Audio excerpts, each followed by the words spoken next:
عفوك إني للنور مدت يداي نزعت أسرار قلبي وجئت ألقي أساي.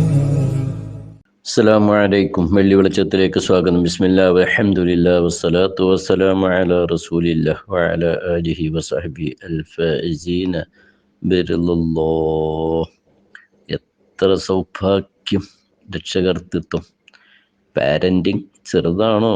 അല്ല, അത് വലിയൊരു കാര്യം തന്നെയാണ്. നമുക്ക് ആമുഖമായി ഇമാം റാസി റളിയല്ലാഹു അൻഹു ഉദ്ധരിക്കുന്ന ഒരു സംഭവം ഓർത്തു നോക്കാം. ഈസാ നബി അലൈഹിസ്സലാത്തു വസ്സലാം ഖബറിൽ ശിക്ഷ അനുഭവിക്കുന്ന ഒരു മനുഷ്യൻ്റെ അവസ്ഥ ദർശിക്കുകയാണ്. പിന്നീട് നോക്കുമ്പോൾ ഖബറിൽ റഹ്മത്തിൻ്റെ മലക്കുകളുടെ അകമ്പടിയും നല്ലൊരു അനുഗ്രഹവുമാണ്, സന്തോഷമാണ് കണ്ടത്. എന്താണ് ഈ വ്യത്യാസം? അള്ളാഹുവിനോട് ദുആ ചെയ്ത് ചോദിച്ചു, എന്താണ് ഇതിൻ്റെ മാറ്റത്തിൻ്റെ കാരണം? അപ്പോൾ ഈസാ നബി അലൈഹിസ്സലാത്തു വസ്സലാമിന് കിട്ടിയ മറുപടി, അദ്ദേഹം വിട പറയുന്ന സമയത്ത് ഭാര്യ ഗർഭിണിയായിരുന്നു. ഭാര്യ പിന്നീട് പ്രസവിച്ചു. കുട്ടി വളർന്നു വന്നപ്പോൾ ഒരു ഗുരുവിനെ ഏൽപ്പിച്ചു. ഗുരു ബിസ്മി ചൊല്ലിക്കൊടുത്തു. അതെ, ആ ബിസ്മി ഈ കുട്ടി ഏറ്റെടുത്ത് ചൊല്ലിയതോടെ ദോഷിയായിരുന്ന ആ പിതാവിൻ്റെ ദോഷങ്ങളൊക്കെ അള്ളാഹു പുറത്തു കൊടുത്തു. സന്തോഷം ലഭിച്ചു. നോക്കൂ പ്രിയപ്പെട്ടവരെ, മക്കൾ വളർന്നു വന്ന് ഒരു ബിസ്മില്ലാഹിർ റഹ്മാനിർ റഹീം എന്ന വാചകം പറയുമ്പോൾ കിട്ടുന്ന അനുഭവം.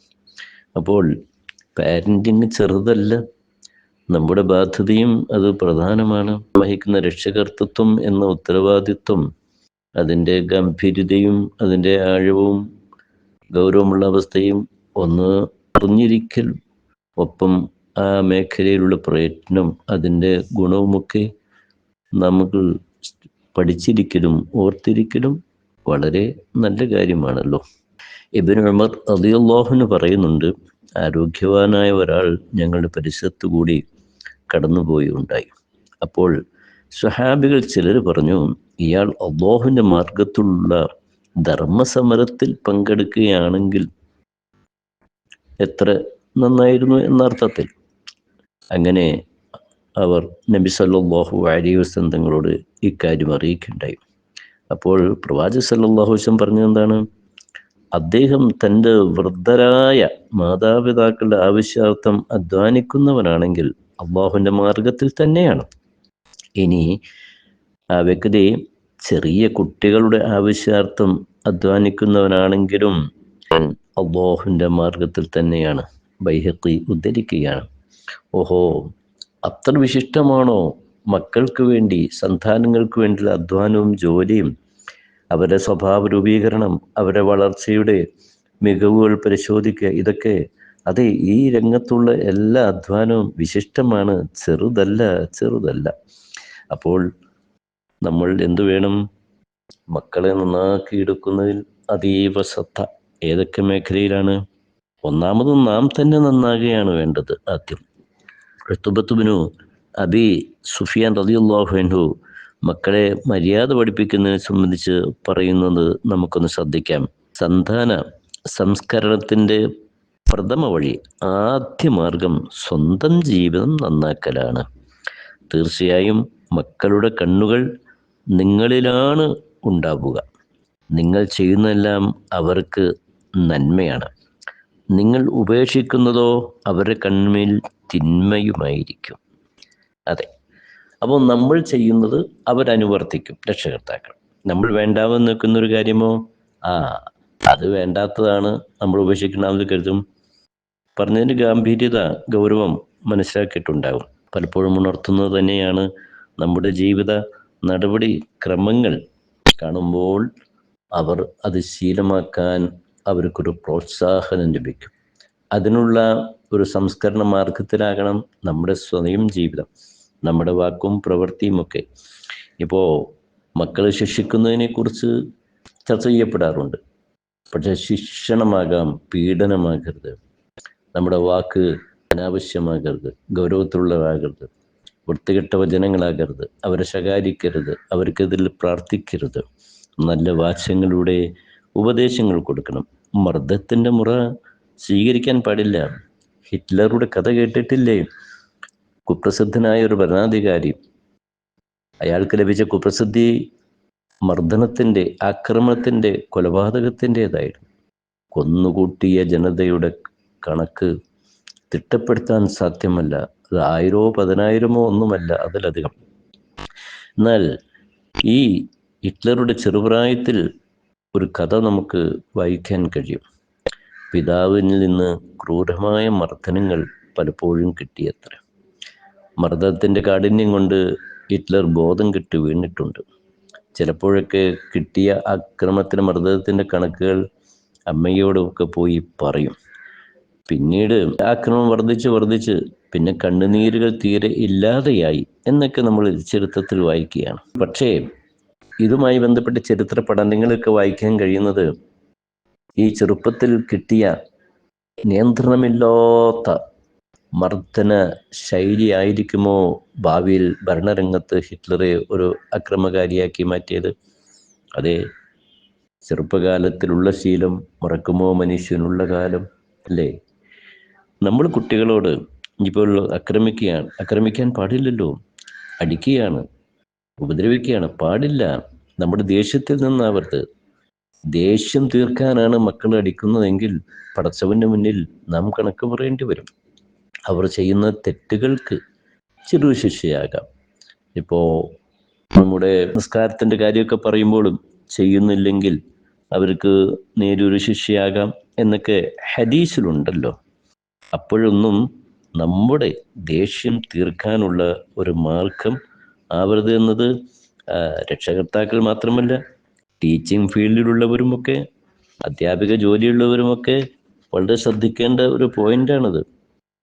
താൻ ശിക്ഷിക്കുന്നത് എൻ്റെ അധികാരത്തുള്ളവർ, എൻ്റെ മക്കൾ, എൻ്റെ ശിഷ്യന്മാർ, എനിക്കെന്തും ചെയ്യാം, ഇല്ല, അങ്ങനെ അവരെ ആക്രമിക്കുവാനോ അവരെ തള്ളിപ്പറയുവാനോ അനുവദിക്കുന്നില്ല. പറയുന്നതിനൊക്കെ ഓരോന്നിനും ഓരോ ശൈലിയും മാർഗവും അതിർവരമ്പുകളും മതം വച്ചിട്ടുണ്ട്. മനുഷ്യത്വം എന്നത് വലുതല്ലേ? അപ്പോൾ നമ്മൾ എന്തു വേണം? ഇതെല്ലാം വളരെ വളരെ ശ്രദ്ധയുണ്ടാകണം. സിനാൻ ഇബ്നു സലമ റളിയല്ലാഹു അൻഹു ഉദ്ധരിക്കപ്പെട്ട ഒരു സംഭവം. മദീനയിൽ കുട്ടിക്കാലത്ത് ഞങ്ങൾ ഈത്തപ്പന ചുവട്ടിൽ നിന്ന് കാരക്ക പെറുക്കി എടുത്തുകൊണ്ടിരിക്കുകയായിരുന്നു. ആ സമയം ഉമർ റളിയല്ലാഹു അൻഹു ആ വഴി വന്നു. ഉമർ തങ്ങളെ കണ്ടപ്പോൾ കൂട്ടുകാരെല്ലാവരും ഓടി രക്ഷപ്പെട്ടു. ഉമർലാവിൻ്റെ ചരിത്രങ്ങളൊക്കെ നമുക്കറിയാമല്ലോ. സത്യത്തിനെതിരിൽ ഒന്നും അവിടെ അഡ്ജസ്റ്റ്മെൻ്റ് ഇല്ലല്ലോ. സത്യം മാത്രം പറയുക, ജയിക്കുക, അതിനെന്ത് ത്യാഗവും സഹിക്കുകയാണല്ലോ. സിനാൻ റളിയല്ലാഹു അൻഹു പറയാം, ഞാൻ മാത്രം അവിടെ നിന്നു, ഓടിപ്പോയില്ല. ഖലീഫ അടുത്തെത്തിയപ്പോൾ ഞാൻ പറഞ്ഞു, അമീർ മുഅ്മിനീൻ, ഞങ്ങൾ കാറ്റിന് താഴെ വീണത് മാത്രമാണ് പെറുക്കിയെടുത്തത്. അപ്പോൾ ഉമർ റളിയല്ലാഹു അൻഹു, എന്നാൽ എനിക്ക് അതൊന്ന് കാണിച്ചു തരൂ മോനെ എന്ന് പറഞ്ഞു. ഞാനത് നോക്കട്ടെ. അപ്പോൾ കിട്ടിയ കാരക്കകൾ അദ്ദേഹത്തിന് ഞാൻ കാണിച്ചു കൊടുക്കുകയുണ്ടായി. ഉമർ റളിയല്ലാഹു അൻഹു എൻ്റെ നിലപാടിനെ അംഗീകരിച്ചു. അങ്ങനെ ഞാൻ പറഞ്ഞു ഉമർ റളിയല്ലാഹുവിനോട്, എന്നെ എൻ്റെ വീട്ടിലൊന്നാക്കി തരണം, അല്ലെങ്കിൽ ആ കുട്ടികൾ എൻ്റെ കയ്യിലുള്ളതൊക്കെ വാങ്ങിത്തരും. ഉമർ റളിയല്ലാഹു അൻഹു എന്നെയും കൂട്ടി എൻ്റെ ഉമ്മയുടെ അടുത്ത് എത്തിച്ചു തന്നു. നോക്കൂ കൂട്ടുകാരെ, മഹാനായ ഇബ്നുൽ ഖത്താബ് റളിയല്ലാഹുവിൻ്റെ വിരോചനമായ ചരിത്രം എത്ര നാം കേട്ടിട്ടുണ്ട്. അതേ സമയത്ത് ഒരു ഇളം മനസ്സ്, ആ ഇളം മനസ്സിൻ്റെ സൈക്കോളജി മനസ്സിലാക്കി, അതെ, ആ കുട്ടിയുടെ ഹൃദയം വായിച്ച് ആ കുട്ടിയോടൊപ്പം നിൽക്കുകയാണ് ചെയ്തത്.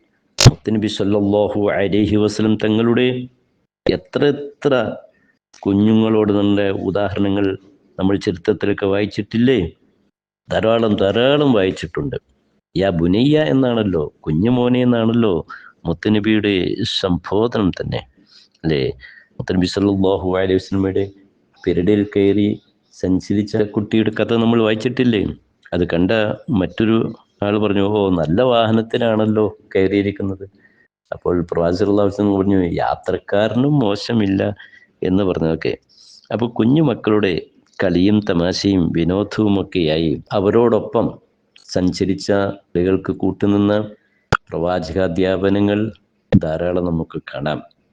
മഹത്തുക്കളുടെ ചരിത്രത്തിലും ഇതിന് സമാനമായ ധാരാളം സംഭവങ്ങൾ കാണാം. പറഞ്ഞു വന്നത്, ഉത്തരവാദിത്വ നിർവഹണം നമുക്ക് നന്നായി വേണം, അതിൻ്റെ ഗൗരവം ഉൾക്കൊള്ളണം. അതേ സമയത്ത് അവരെ നന്നാക്കിയെടുക്കണം, നല്ല വിദ്യാഭ്യാസം കൊടുക്കണം. ഭൗതിക വിദ്യാഭ്യാസത്തോടൊപ്പം ആത്മീയ വിദ്യക്ക് ഊന്നൽ കൊടുത്തുകൊണ്ട് നല്ല അറിവുകൾ കിട്ടാനുള്ള മാർഗങ്ങളൊക്കെ മക്കൾക്ക് ചെയ്തു കൊടുക്കണം. കുടുംബത്തെ നന്നായി നാം നിരീക്ഷിക്കണം, അവരോടൊപ്പം സഞ്ചരിക്കണം. അതെല്ലാം നാളെ പരലോകത്തും വലിയ പുണ്യമുള്ള കാര്യമാണ്. ഇതൊക്കെ ചെയ്യുമ്പോഴും നമ്മുടെ സംസാരവും നമ്മുടെ പ്രവൃത്തിയും നമ്മുടെ ശിക്ഷണ നടപടികളുമൊക്കെ മതം വരച്ചു വച്ച അതിർവരമ്പുകൾക്ക് അപ്പുറമാകാതെ മതത്തിൻ്റെ പരിധി നിന്നുകൊണ്ട് മാതൃകായോഗ്യമായ ഒരു സമീപനം അവരോട് സ്വീകരിച്ച് മക്കളുടെ നല്ല ഭാവിക്ക് വേണ്ടി പ്രവർത്തിക്കുന്നതിനോടൊപ്പം നമ്മൾ സർവശക്തനായ അള്ളാഹുവിനോട് ദുആ ചെയ്തുകൊണ്ടിരിക്കണം. അതെ, അപ്പോൾ ഈ മക്കൾ ഇൻഷാ അള്ളാഹ് നാളെ ആഖിറത്തിലും നമുക്ക് ഉപകാരപ്പെട്ടവരായി മാറും. നല്ല പാരൻറ്റിങ്ങിലൂടെ, നല്ല ശിക്ഷണത്തിലൂടെ, ഉത്തരവാദിത്വ നിർവഹണത്തിലൂടെ നന്മയുടെ വഴിയിൽ സന്താനങ്ങൾ നയിക്കുവാൻ ഞങ്ങൾ ഉപ്പയാണ്, ഉമ്മയാണ്, ഞങ്ങളുടെ മാതാപിതാക്കളെന്ന നല്ല ബോധം ആ മക്കൾക്ക് കിട്ടുവാനും ജഗന്യന്താവായ അല്ലാഹു തൗഫീഖ് നൽകട്ടെ, അനുഗ്രഹിക്കട്ടെ. വആഖിറു ദഅ്വാനാ അനിൽ ഹംദുലില്ലാഹി റബ്ബിൽ ആലമീൻ.